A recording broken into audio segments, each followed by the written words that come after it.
রাজ্যে ফের কম্পন অনুভূত হয়েছে, উত্তরবঙ্গে অনুভূত হয়েছে কম্পন। এর মধ্যে শিলিগুড়ি রয়েছে, কোচবিহার আছে, পাশাপাশি জলপাইগুড়ি, আলিপুরদুয়ার জেলা রয়েছে, যেখানকার বাসিন্দারা ভূকম্পন অনুভব করেছেন।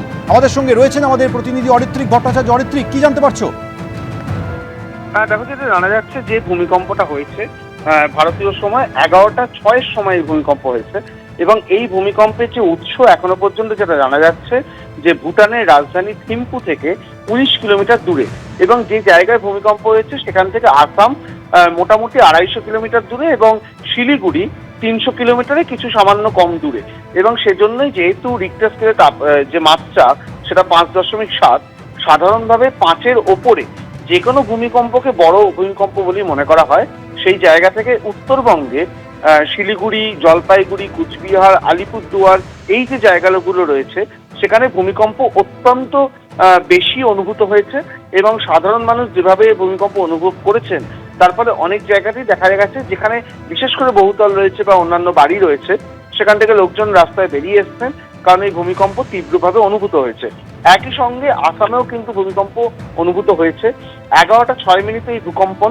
এখনো পর্যন্ত যেটা জানা যাচ্ছে যে থিম্পু, ভুটানের রাজধানী থিম্পু থেকে 19 কিলোমিটার দূরে এই ভূমিকম্পের এপিসেন্টার বলে দেখা যাচ্ছে, এবং তার যে অংশগুলো রয়েছে চারপাশে, একদিকে তিব্বত, অন্যদিকে আসাম, একদিকে পশ্চিমবঙ্গের উত্তরবঙ্গের যে অংশগুলো, সেই জায়গাগুলোতে ভূমিকম্প বেশি অনুভূত হয়েছে।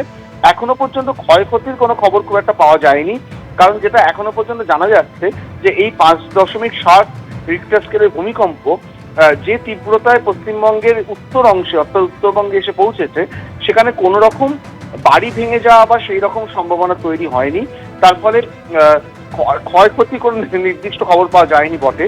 তবে যেভাবে ওই অংশটি কেঁপে উঠেছিল তাতে সাধারণ মানুষের মধ্যে আতঙ্ক ছড়িয়েছে, এবং কুচবিহার থেকে শুরু করে আলিপুরদুয়ার এবং শিলিগুড়ি, জলপাইগুড়ি এই যে জায়গাগুলো রয়েছে সেখানে ভূমিকম্প তীব্রভাবে অনুভূত হয়েছে। একই রকমভাবে আসামেও অনুভূত হয়েছে ভূমিকম্প।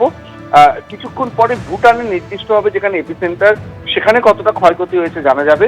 এখনো পর্যন্ত যেটা জানা যাচ্ছে যে ভূমিকম্পের যে উপকেন্দ্র সেটা থিম্পু থেকে 19 কিলোমিটার দূরে, আর কেন্দ্র হচ্ছে মাটির থেকে 10 কিলোমিটার নিচে, সেই জায়গায় ভূমিকম্পটা হয়েছে। এবং কতটা তীব্রভাবে অনুভূত হয়েছে সেটা কুচবিহার বা উত্তরবঙ্গের অন্যান্য জায়গায় সেটা সাধারণ মানুষের প্রতিক্রিয়াতেই স্পষ্ট।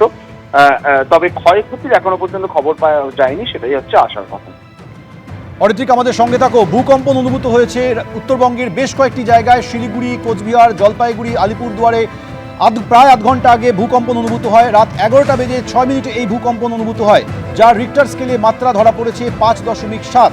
ভুটানের রাজধানী থিম্পু থেকে 19 কিলোমিটার দূরে এই ভূমিকম্পের কেন্দ্রস্থল বলে জানা যাচ্ছে। এবিপি আনন্দ, এগিয়ে থাকে, এগিয়ে রাখে।